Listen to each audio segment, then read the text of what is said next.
Hello student, welcome to my channel.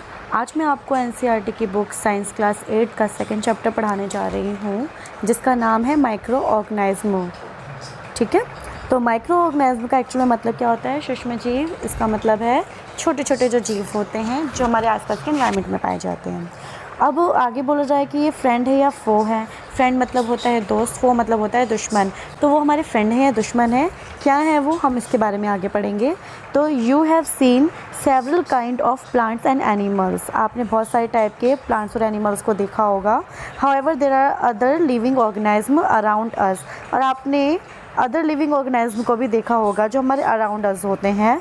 Normally we can not सी। हमने कुछ ऐसे भी ऑर्गेनिज्म को देखा होगा जो हम नहीं देख सकते हैं।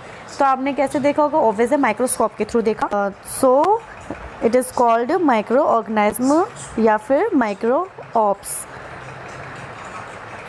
For example you might have seen observe that. आपने देखा होगा, ये ऑब्ज़र्व किया होगा that during the rainy season, कि जो रेनी सीज़न होता है उस टाइम पे ब्रेड जो होती है वो स्पॉइल्ड हो जाती है मॉइस्ट की वजह से, क्योंकि मॉइस्चर आ जाती है, नमी आ जाती है ब्रेड में, जिस वजह से वो क्या हो जाती है, ख़राब सी हो जाती है। तो उसमें फफूंदी टाइप में आपने सुना होगा कई बार अपने पेरेंट्स से कि फफूंदी लग गई किसी चीज़ में, तो उसी को बोला जा रहा है कि वो स्पॉइल हो जाती है, ख़राब सी हो जाती है।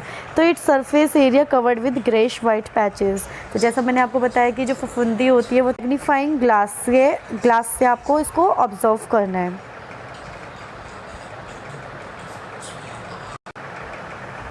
सो आगे यहाँ पे बोला जा रहा है you will see tiny black rounded structure. आप ये देख सकते हैं कि उसके अंदर छोटे छोटे टीनी, बहुत छोटे छोटे से ब्लैक राउंडेड स्ट्रक्चर होते हैं। Do you know what this structure are? ये एक्चुअल में जो ये स्ट्रक्चर है ये एक्चुअल में है क्या, और वेयर डू दिस कम? तो अब हमारे पास ये क्वेश्चन आता है कि ये एक्चुअल में है क्या स्ट्रक्चर और ये आते कहाँ से है।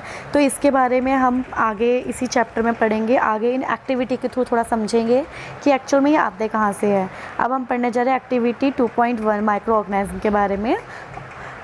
Collect some moist soil from the field. आपको क्या करना है, मॉइस्ट सॉइल, जो नमी वाली सॉइल होती है, मिट्टी होती है थोड़ी, उसे आपको कलेक्ट करना है। कहाँ से? फील्ड से। और बीकर में ऐड करना है एंड उसमें ऐड करना है water. After the soil particles, उसके बाद आपको उसके जो सॉइल पार्टिकल्स हैं जब वो नीचे की तरफ आ जाएंगे, सेटल डाउन हो जाएंगे, आपको उसको ऑब्जर्व करना है। Drop of water from the beaker under a microscope. आप जो बीकर के अंदर आपने पानी और मिट्टी जो लिया था उसको आपको क्या करना है, उसकी कोई ड्रॉप लेनी है और उसको माइक्रोस्कोप के थ्रू ऑब्जर्व करना है कि एक्चुअल में उसमें क्या है। आपको क्या उसमें कुछ दिखता है? Do you see? What do you see? Okay, तो आपको ये बताना है कि आपने यहाँ पे क्या देखा, तो इसलिए आगे बोला है what do you see. Then अब यहाँ पे एक्टिविटी 2.2 देखिए। Take a few drops of water from a pond. आपको क्या करना है, वाटर की ड्रॉप्स लेनी है पॉन्ड से और उसको स्प्रेड कर देना है, फैला देना है ग्लास की स्लाइड पे, और फिर उसको भी ऑब्जर्व करना है माइक्रोस्कोप के थ्रू। ठीक है, तो ये दोनों ही एक्टिविटी एक्चुअल में आपको क्या बता रही है कि अगर आप कहीं पे भी सॉइल वगैरह को लेते हैं, कलेक्ट करते हैं, उसमें देखते हैं या फिर पॉन्ड के वाटर में देखते हैं, तो आपको उसके अंदर कुछ ना कुछ दिखेगा अगर आप माइक्रोस्कोप से ऑब्जर्व करते हैं। तो do you find tiny organism moving around? अब इन्होंने खुद ही क्वेश्चन में आंसर दे दिया है कि क्या आपने उसमें छोटे छोटे टीनी ऑर्गेनिज्म को क्या अराउंड मूव करते हुए देखा है? तो ऑब्वियस है, हमारे आसपास के एनवायरनमेंट में छोटे छोटे टीनी माइक्रो ऑर्गेनिज्म होते हैं। ठीक है, तो इस वजह से हाँ, तो हमारा आंसर जो होगा इस एक्टिविटी के लिए कि हाँ, इस एक्टिविटी को करने पे हमें माइक्रो ऑर्गेनिज्म शो हो रहे हैं, दिख रहे हैं। तो आगे बढ़ते हैं, आगे क्या बोल रहा है? These observation show the that water and soil are fully of tiny organism. यानी कि ये जो आपको ऑब्जर्वेशन मिलता है, इस ऑब्जर्वेशन से आपको क्या पता चलता है कि यहाँ पे आपको हर जगह पे, चाहे आप वाटर को ले लो चाहे आप सॉइल को ले लो, ये फुल ऑफ होते हैं, भरे हुए होते हैं किन से? टीनी टीनी ऑर्गेनिज्म से। ठीक है, though not all of them fall into the category of microbes, मगर फिर भी हम इन सभी को माइक्रोऑप्स की कैटेगरी में नहीं डाल सकते हैं, मगर मोस्टली नॉर्मली क्या होते हैं, माइक्रोऑप्स ही होते हैं। दीज माइक्रो ऑर्गेनिज्म और microbes are so small in size, ये बहुत ही ज़्यादा छोटे होते हैं। They can not be seen, इन्हें हम क्या नहीं कर सकते, देख नहीं सकते हैं अनएडेड आइज से। अनएडेड आइज मतलब जब हम बिना माइक्रोस्कोप के देखें, ठीक है। तो सम ऑफ दीज, तो इनमें से कुछ such as the fungus grow on the bread, इनमें से कुछ क्या होते हैं, फंगस होते हैं जो ब्रेड पे उगाते हैं। Can be seen with a magnifying glass, अगर आपको फंगस को देखना हो तो आप उसको सिर्फ मैग्नीफाइंग ग्लास के थ्रू ही देख सकते हैं। Others can not be scene without the help of microscope, बाकी आप किसी को भी माइक्रोस्कोप के हेल्प के बिना नहीं देख सकते हो माइक्रो ऑर्गेनिज्म को, ठीक है। तो that is why these are the called micro organism और माइक्रोब्स, और इसी वजह से इनको माइक्रो ऑर्गेनिज्म और माइक्रोब्स कहा जाता है। अब आगे आता है कि माइक्रो ऑर्गेनिज्म जो हैं वो क्लासिफाइड हैं। क्लासिफाइड है किसमें, कितने पार्ट में, मेजर 4 ग्रुप्स में वो क्लासिफाइड हैं। These groups are bacteria, fungi, protozoa and some algae. अब याद रखना हमारे पास मेनली 4 ग्रुप्स हैं इसके, कौन कौन से, बैक्टीरिया है, फंगी है, प्रोटोजोआ है एंड सम अदर एल्गाई है। तो some of these common microorganism are shown in the figure 2.1 to 2.4। अब ये आपको फिगर में दिखाया गया है, जैसे ये देखिए, सबसे पहले आपको बैक्टीरिया दिखाया हुआ है, ठीक है। बैक्टीरिया के यहाँ पे कि बैक्टीरिया की शेप कैसी होती है, तो कुछ इस तरीके से दिखते हैं बैक्टीरिया। उसके बाद आपको दिखाया गया है अलगाई 2.2 की फिगर में, एंड 2.3 में आपको दिखाया गया प्रोटोजोआ। अब अलगाई में भी यहाँ पे 2 पार्ट है, जिसमें मेनली स्पाइरोगायरा का बारे में ज़्यादा पूछा जाता है, ठीक है। तो आप इसको या फिर पूछ लिया जाता है कि अलगाई जो है, अलगाई का कोई भी आप एग्जाम्पल दीजिए। बाकी जो ये पहला वाला जो इसका नाम है, इसका नाम है क्लैमीडोमोनास। एंड सेकंड जो है वो प्रोटोजोआ है। प्रोटोजोआ के अंदर 2 पार्ट आते हैं कि अमीबा है और पैरामीशियम है। अमीबा पैरामीशियम भी मोस्टली आ जाता है एग्ज़ाम में बनाने के लिए, तो आपको इसको भी प्रैक्टिस करनी है। तो प्रोटोजोआ में मेनली कितने आ गए, अमीबा और पैरामीशियम। उसके बाद आता है फंगी। फंगी में हमारे पास 3 चीज़ें आ रही है, ब्रेड मोल्ड आ रहा है, पेंसिलियम आ रहा है और एस्परगिलस आ रहा है, ठीक। उसको लेके तो और अच्छी बात है। एंड 2.5 में आपको यहाँ पे दिखाया जा रहा है वायरस के बारे में। तो हम वायरस के बारे में वापस आके पढ़ेंगे अभी। तो वापस आते हैं हम अपने इस पॉइंट पे कि वायरस आर ऑल्सो माइक्रोस्कोपिक। जो वायरस है वो भी क्या है, माइक्रोस्कोपिक है, यानी कि माइक्रोस्कोप के थ्रू ही देखा जा सकता है, यानी कि ये भी बहुत ज़्यादा छोटे होते हैं, but are different from the microorganism. मगर ये क्या है, डिफरेंट है माइक्रो ऑर्गेनिज्म से। They however reproduce only inside cells of the host organism, यानी कि जो वायरस होते हैं वो सिर्फ होस्ट ऑर्गेनिज्म के इनसाइड में ही रिप्रोड्यूस होते हैं, ठीक है।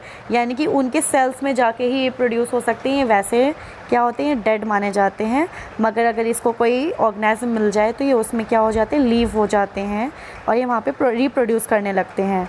विच में बी बैक्टीरियम, प्लांट और एनिमल। और ये मतलब किसी भी चीज़ में आ सकते हैं, जैसे कि बैक्टीरिया में किसी बैक्टीरिया के साथ ही आ गया, या किसी प्लांट में आ गया, या फिर एनिमल्स में आ गया, और जैसे उसके कांटेक्ट में आता है तो ये रिप्रोड्यूस करने लगता है। Some of the virus are shown in the 2.5, मैं अभी आपको दिखा चुकी हूँ 2.5 की फिगर। उसके बाद एक आपके पास कॉमन एलिमेंट, यानी कि कुछ बीमारियां हैं जैसे कि कोल्ड हो गया, इन्फ्लुएंजा हो गया, फ्लू हो गया and most of the cough हो गया, are caused by the virus. ये सारी की सारी जो तीनों बीमारियां हैं, जो भी डिसीज़ है, ये आपकी वायरस की वजह से होती हैं, ठीक है। सीरियस डिजीज़ में क्या आता है, पोलियो आता है, चिकन पॉक्स आता है, are the caused by the virus. ये भी किससे होता है, वायरस के थ्रू होता है। डिजीज़ लाइक ये डिसेंट्री और मलेरिया एक्चुअल में क्या है, ये किसके वजह से होता है, ये प्रोटोजोआ के वजह से होता है। अभी हम वायरस के बारे में पढ़ चुके थे, अब हम प्रोटोजोआ के बारे में पढ़ रहे हैं कि प्रोटोजोआ के थ्रू कौन कौन सी डिसीज़ होती हैं। उसके बाद है वेरस टाइफाइड और ट्यूबरक्लोसिस जो है वो बैक्टीरिया डिसीज़ है, बैक्टीरियल डिसीज़ है, यानी कि वो बैक्टीरिया से होने वाले डिसीज़ होते हैं। तो यू आगे बोल रहा है, you have learned about some of this micro organism in class 6 and 7। आपने इसके बारे में 6 और 7 क्लास में पढ़ाई होगा। ये वाली चीज़ हम पढ़ चुके हैं। तो अब सीधा आते हैं हम, where do micro organism live. So where do micro organism live, micro organism आखिर में लीव कहाँ करते, कहाँ रहते हैं। तो माइक्रो ऑर्गेनिज्म में सिंगल सेल्ड वो सिंगल सेल्ड हो सकते हैं like a bacteria, some algae या प्रोटोजोआ की तरह, और मल्टी सेलुलर भी हो सकते हैं। सिंगल सेल का मतलब होता है जिसमें एक जिन ऑर्गेनिज्म में सिर्फ वन सेल हो, ठीक है। एंड मल्टीकुलर सेल का मतलब क्या होता है कि जिसमें बहुत सारी सेल्स होते हैं। तो मल्टीकुलर भी सेल होते हैं such as the many algae and the fungi. They live in all types of environment, ये रहते हैं हर टाइप के एनवायरनमेंट में। रेंजिंग यहाँ पे दे दी गई है from ice cold climate to hot spring, यानी कि चाहे वो बर्फ़ से बर्फ़ जमने वाला भी क्यों ना एनवायरनमेंट हो या फिर हॉट से हॉट एनवायरनमेंट भी क्यों ना हो, ये हर टाइप के एनवायरनमेंट में लीव कर सकते हैं। एंड डेजर्ट टू मैर्शी लैंड, और डेजर्ट से मैर्शी लैंड तक ये क्या कर सकते हैं, लीव कर सकते हैं। They are also found inside the bodies of animals including human. ये कहाँ होते हैं, एनिमल्स में भी पाए जाते हैं, इनफैक्ट ये ह्यूमन बॉडी में भी पाए जाते हैं। Some micro organism grow on other organism while other exist freely. कुछ ऑर्गेनिज्म जो होते हैं वो लिविंग दूसरे अदर ऑर्गेनिज्म के ऊपर लीव करते हैं, ठीक है, उनके अंदर लीव करते हैं। अदरवाइज़ कुछ ऐसे भी होते हैं जो फ्रीली एग्जिट करते हैं, मतलब अपने फ्री रहते हैं, उनको किसी की ज़रूरत नहीं होती है, वो किसी पे डिपेंड नहीं होते। सो देखते हैं आगे क्या लिखा है। Micro organism and us, micro organism और हम लोग। माइक्रो ऑर्गेनिज्म प्ले करते हैं important role in our life, हमारी लाइफ में बहुत इंपॉर्टेंट प्ले करते हैं रोल। क्या क्या करते हैं, ये कुछ तरीके से हमारे लिए बेनिफिशियल होते हैं और मैनी वे, बहुत सारी तरीके से, whereas some other are the harmful, और कुछ जगहों पे ये हार्मफुल भी होते हैं हमारे लिए। कॉज डिजीज़, जिसके वजह से हमें बहुत सारी डिजीज़ हो जाती हैं, बीमारियाँ हो जाती हैं। Let us study about them in detail.